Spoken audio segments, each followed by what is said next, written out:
La France est-elle condamnée à être un contre-modèle, piètre ou mauvais élève de tous les classements internationaux, largué au 34e rang de Doing Business pour son environnement des affaires, loin derrière l'île Maurice, la Géorgie ou le Portugal, en perdition au 14e rang dans le classement PISA en matière éducative et menacé d'y perdre encore 2 à 4 places cette année.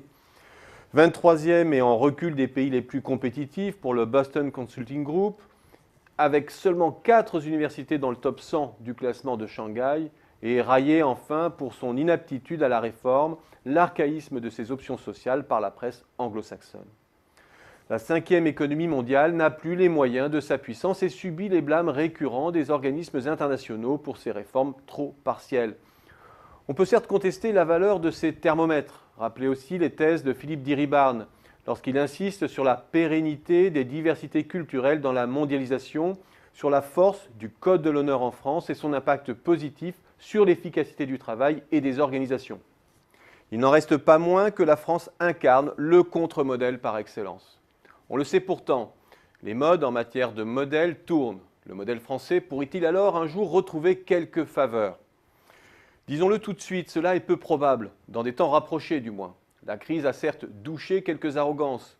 Beaucoup de vertus que l'on attribuait à la déréglementation anglo-saxonne avaient pour arrière-plan un surendettement qui dopait artificiellement les performances. Même le modèle danois de flexi-sécurité peine à absorber le coût social d'une crise longue et profonde. La crise redonne finalement les faveurs au vieil ordolibéralisme rénant. Le modèle français, lui, n'a pas démontré la même capacité de résilience. Il n'en est peut-être pas passé loin d'ailleurs, mais trop de réformisme spectacle, une mauvaise gestion du timing budgétaire avant crise et une prise de conscience tardive de ces problèmes endémiques de compétitivité placent aujourd'hui la France en position de malade chronique de l'Europe. Son modèle n'est pas pour autant déclassé et la crise confirme aussi que la biodiversité des modèles européens a la vie dure, que ce soit en termes de flexibilité de l'emploi ou des salaires, d'inégalité, de degré de socialisation, de gouvernance. Le capitalisme aime la pluralité. Les permanences dans les modes d'absorption des crises et dans leurs modes de gestion sont étonnantes. En dépit d'ajustements continus, les clivages entre le Nord, la Méditerranée, l'Europe rhénane et le système anglo-saxon restent marqués. Et au final, plusieurs grandes leçons sont à retenir. Chaque modèle s'affaiblit d'abord et avant tout lorsqu'il perd sa cohérence interne. Le Japon a été ébranlé par le passé par une déréglementation mal contrôlée de sa finance et de sa distribution. Le Royaume-Uni, plus récemment, a loupé sa transition vers plus de flexi-sécurité sous Tony Blair.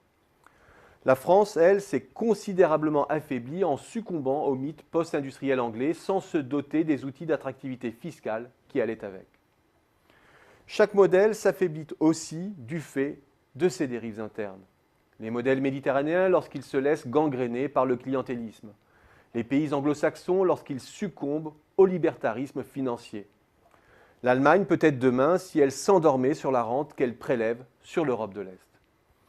Au final, la pluralité structurelle et conjoncturelle fournit souvent une bouffée d'oxygène aux économies malades. Ce fut le cas par exemple au début des années 90 pour la Suède. Ce fut encore le cas pour l'Allemagne, lorsqu'elle peinait à digérer sa partie orientale. Et ce sera peut-être le cas demain pour la France si elle parvient à se placer en remorque de la reprise européenne. Ce qui pourrait réhabiliter le modèle français à plus long terme, ce serait sa capacité à gérer les grands équilibres sociaux. Car la désocialisation d'une part croissante de la population européenne constitue une des conséquences les plus désastreuses de la crise. Une bombe à pauvreté, notamment parmi les retraités, est en train de se constituer dans le sud de l'Europe. Mais en Allemagne aussi, où une part croissante de la population est en mini-job et se prépare une retraite de misère. L'obtention des équilibres de court terme se fait en sacrifiant le long terme. Et de ce point de vue, il y a bien quelque chose à attendre du modèle français.